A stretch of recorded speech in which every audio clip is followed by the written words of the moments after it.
कुलदीप यादव की क्रिकेट यात्रा एक संघर्ष और उम्मीद से घिरी रही है। यह एक ऐसे युवा खिलाड़ी की कहानी है जिसने अपनी कड़ी मेहनत और दृढ़ संकल्प से क्रिकेट की दुनिया में अपनी पहचान बनाई। लेकिन इस रास्ते में कई काले धब्बे और अंधेरे मोड़ थे।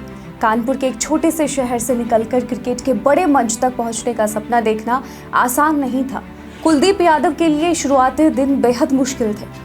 वह आईपीएल में लगातार अपनी जगह बनाने की कोशिश कर रहे थे, लेकिन हर बार असफल हो रहे थे। निराशा का आलम था और एक समय ऐसा आया जब कुलदीप ने क्रिकेट छोड़ने का सोच लिया था। लेकिन अचानक एक मोड़ आया। उनकी बहन ने उन्हें समझाया और एक नई उम्मीद दिखाई। तू हार नहीं मानेगा, उन्होंने कहा।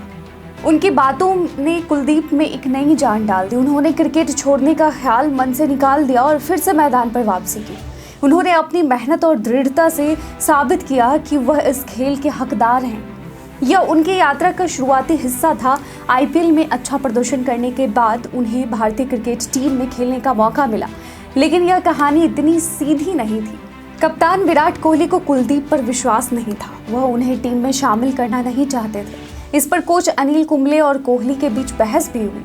फिर भी कुलदीप को मौका मिला और उन्होंने अपने खेल से यह साबित कर दिया कि वह इस मौके के पूरी तरह हकदार थे। कुलदीप की गेंदबाजी में एक खास बात थी, उनकी चाइनामैन बॉलिंग स्टाइल। इस अनोखी गेंदबाजी के कारण वह बल्लेबाजों के लिए एक रहस्य बन गए। चाइनामैन, जो पहले एक गाली के रूप में इस्तेमाल किया गया था, अब क्रिकेट की शब्दावली का हिस्सा बन चुका था। यह नाम एक वेस्टइंडीज के गेंदबाज एलिस एचोंग से जुड़ा है, जिन्होंने 1933 में इस तकनीक का पहला प्रभावी इस्तेमाल किया था। कुलदीप ने इसे अपनी पहचान बना लिया और उनका चाइनामैन गेंदबाजी एक खतरनाक हथियार बन गया। लेकिन कुलदीप की यात्रा में एक और मुश्किल आ गई, चोट। एक बड़ी चोट के बाद उनके करियर पर संकट आ गया। इस वक्त जब सब कुछ धुंधला नजर आ रहा था, तब कप्तान रोहित शर्मा ने, हिटमैन ने उनका साथ दिया।